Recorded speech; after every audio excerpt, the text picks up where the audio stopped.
So what I see with my clients is it almost has to get to the point where your life blows up in your face, or you will create a situation that will blow your life up, and then finally you almost force yourself to make the change. That's what I'm seeing. If the pain of today is not big enough, unfortunately, it's almost like you will not make the decision and the leap to exert more energy to finally have what you want. If you want that man and that love in your life, you literally have to decide, I am choosing that. My present self, as much as I'm used to those repetitive patterns, I am done and I'm choosing. And I know it will take work, and I know it will not look perfect, and I will fail in my behaviors maybe sometimes on my way there. But it will require of me to literally not only change my habits, but become a different person from within. And that's scary because guess what? With change comes the fear of people will leave me. I will have to shed a lot of people. And I'm used to this. It gives me safety. It gives me support. It gives me some type of belonging. And when you think to how we used to live in tribes, if you were kicked out of the tribe, guess what? There was death. Like you were unable to survive on your own. So your primitive brain kicks in. With every change, it's almost like fight, flight. I don't know that I have what it takes to kind of take that leap and believe in myself and be with the uncertainty. But let me tell you, there is almost nothing certain. The only certain thing is what you decide to make of yourself and what you decide to create in your love life and in your life in general, right? Because we think the moment I have X amount of money, the moment I have that partner, the moment I have this or that, everything will be perfect and will be easy. But it's just a lie, because uncertainty is just part of life. So you need to learn how to surrender to uncertainty while also being proactive and having strategies and becoming the person that can navigate the stress of uncertainty and demands of it.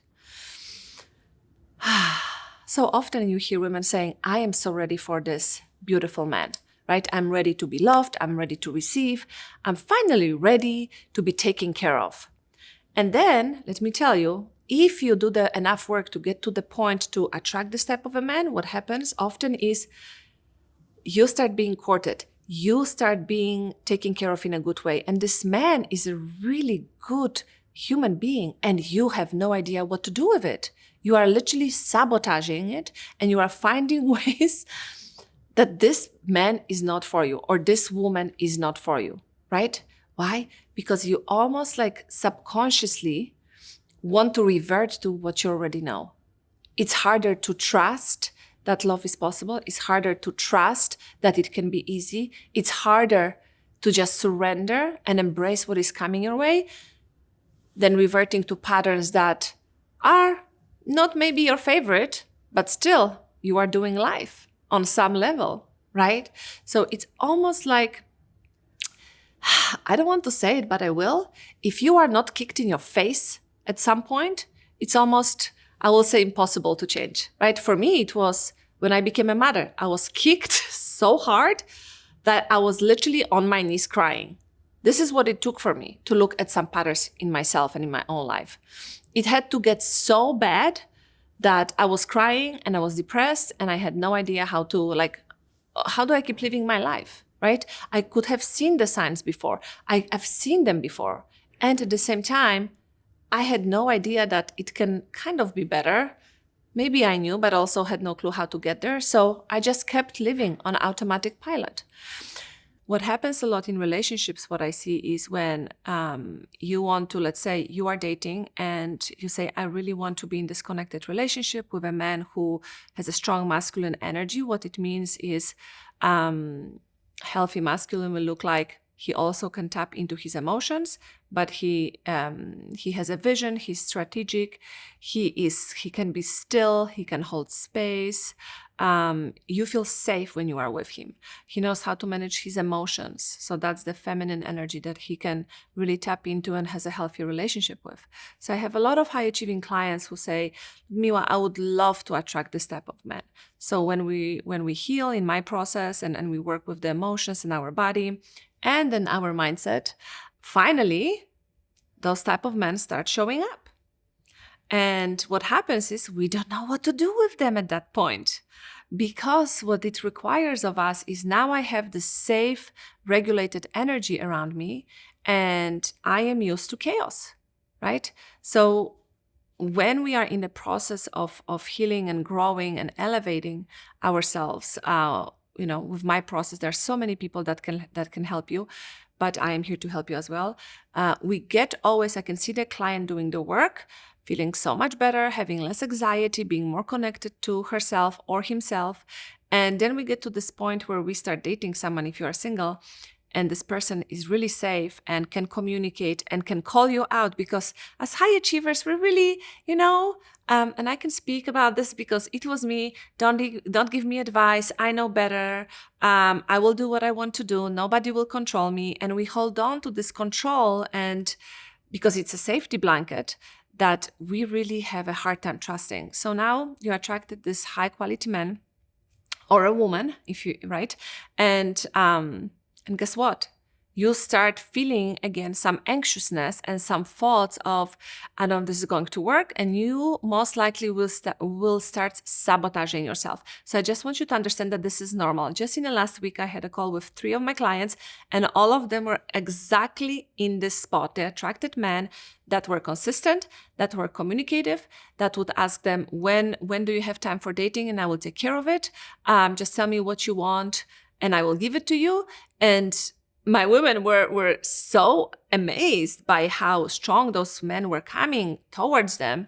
And of course they were excited, but then they started slip back in a little bit into, can I trust you or not? And that requires another level of trust and openness and vulnerability. In a marriage or in dating or in any kind of a relationship, if you try to express your preferences or even have a conversation where both of you can still disagree, but you are able to hold space for different opinions. And if you think that with your opinion, your partner, your friend, your parent will almost shut you down or dismiss you or threaten the relationship, well, then the question is this relationship really worth my time of exploring and growing with and through? Because if you keep showing up, not expressing yourself, then we are not really having a conscious relationship or even open relationships, because I don't even know you. And so the moment you express yourself and you are being shut down and the other person is dismissing you and tries to push their opinion on you, well, there is the moment to say, I hear you, I really value you, and I am really learning here how to stand up for myself and how to express myself. So we can disagree, but I still want this for both of us to be respectful. And it takes a lot of gut and it takes a lot of practice. But when you master with time the boundary setting skill, I will tell you, you will have so much freedom in your life. Just so much freedom in being authentically you, however that looks like and what it means for you. I want you to look at your life and notice, where do you keep saying yes to where you literally feel like it's a no for you? Where in your life, in your relationship with your husband, in your dating, do you say yes to? For example, I had some of my single clients go out on dates, and because they are coaching with me, they already have learned how to say no. But those are the experiences that they are sharing. For example, I'm on a date and a man wants to give me a hug, or he wants to touch my hair. It's just our first date, and I feel uncomfortable. And when my client expressed, I don't think this is something I want to be doing. I don't want you to touch my hair. A man replied, well, don't be one of those women who is constantly in her head. Do you see how manipulative it is, this response? And if she wouldn't practice boundaries, she would feel almost 100% sure, she would feel like I don't want to be difficult. I don't want to feel like I'm causing issues here, so just let me go with it. And that's a small example of where we lack this ability and confidence in saying no. But because she has been practicing setting boundaries and speaking up for herself, she completely refused and she left the date. She said, I don't think we are a match. I really don't want to feel like I have to do something I'm uncomfortable with. That takes a lot of inner power to express. What kind of a woman have you been so far? How have you been communicating? How deeply do you truly know yourself? Or are you just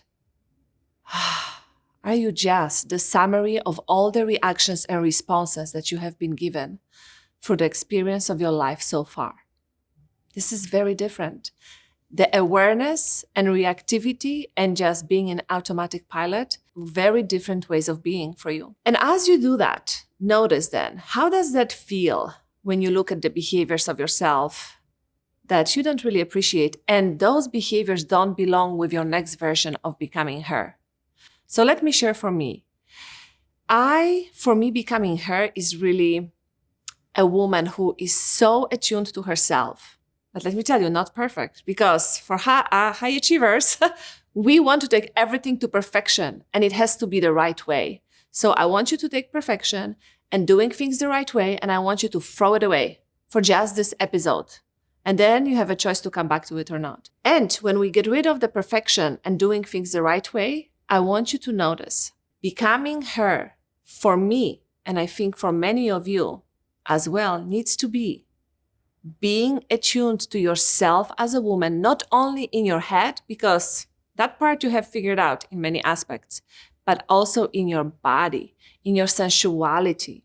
How do I feel being myself? How do I feel when I take off my clothes and I look at myself in a mirror? Am I becoming her? Do I like what I see? And when I don't like what I see, what's the voice in my head? Because I bet it's pretty mean. So on my journey to becoming her, I made an agreement with myself that I will do my best in the most serious but also most playful ways, how to be nicer to myself, how to be kinder to myself. That woman that I'm striving to be is somebody who is just generous with compliments, with love, with forgiveness, with space to grieve for herself first. So I can be that for everybody around me. When is the moment to go hard, and when is the moment to go more in a flow and be more open and take the armor down of you constantly protecting yourself by working more? Working more is not going to create more connection for you. So when the women do that, they are noticing that I want to have fun in my life. I want other parts of my life to thrive as well. And I know in this fast-paced culture, you say, I don't want to be cooking, I'm just going to the takeout. But cooking, playing an instrument, dancing, for many of us, it's the way we connect to our feminine, to our softer side, our side of being really a woman. Because women are not men. Let's get something straight here. I am not a man. And when I work and we have 2 kids, I want to be able to lean on my husband. I want to be able to know that he's there, he has my back, and I can count on him. I don't want to be pushing it on my own. And you know what is so crazy? I will tell you. I heard a very successful woman say, she has a business and she literally could delegate so many things, but she's so proud of herself and she's sharing on social media, I am doing this all on my own. I have X amount of money and I'm doing this all on my own. And I thought to myself, wow, is this what we are celebrating now? We are celebrating that you having kids, doing it all on your own in your business where you can delegate things because you do have money. You still are trying to prove yourself that you are worthy in some way. So we are going to celebrate that you're going to spend even more time working instead of having more time for fun and pleasure and maybe creating finally the relationship you desire. And having more time without pressure with your kids and your family, your father, your mother, your cousins. Like, relationships matter. And so when I hear that, and I hear a lot of women applauding that, I wonder, did we lose our mind? I don't want to be doing this on my own. And a lot of my clients don't want to do it on their own either anymore. Have we lost our minds where we are standing there and pouncing ourselves on our chest like, I'm doing it all on my own, I need an award? No. I think we need to celebrate the understanding of successful women that we are ready to let go of the pressure, and of the responses within ourselves that think if we don't do more, we are not deserving. And we don't know how relaxation even looks like. Like, I want to celebrate women who are now deciding to claim that they are worthy of saying no, that we don't have to do it alone, that we can be supported and rely on men in our life, even on our friends. You don't have to. Can you hang up the chandelier? 100% you will figure this out. You are capable. But do you want to? Or can you call a friend if you don't have a boyfriend or a husband? Men are more than happy to help. So what are we doing and what are we celebrating where all of us are in constant anxiety and a state that is driving us to more disconnection and bossing men around and demanding and never enough? It's never enough.